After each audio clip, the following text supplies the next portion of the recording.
तर फायनली रेनॉल्डने त्यांची नवीन डस्टर इंडियामध्ये लॉन्च केली, जी की 3 नवीन इंजिन ऑप्शनसोबत येते. पहिला आहे 1 लिटर टर्बो पेट्रोल इंजिन, जे की 100 PS ची पॉवर आणि 160 NMचा टॉर्क जनरेट करते.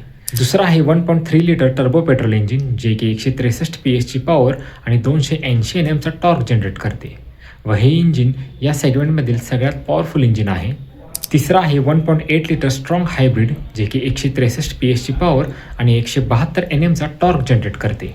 हे इंजिन 1.4 किलोवॅट हॉवरच्या बॅटरीसोबत येते. यामध्ये 18 इंचाचे रेडियल टायर्स आहेत, 10.25 इंचाचे डिजिटल इन्स्ट्रुमेंट कन्सोल आहे व 10.1 इंचाचे डिजिटल इन्फोटेनमेंट स्क्रीन आहे, ज्यामध्ये बिल्ट इन गुगल मॅप आहे. तसेच यामध्ये अँड्रॉइड ऑटो व ॲपल कारप्ले येते. यामध्ये पॅनोरामिक सनरूफ, व्हेंटिलेटेड व इलेक्ट्रिकल ॲडजस्टेबल फ्रंट सीट्स तसेच इलेक्ट्रिकल टेलगेट येते व यामध्ये 17 ॲडासचे फीचर्स आहेत.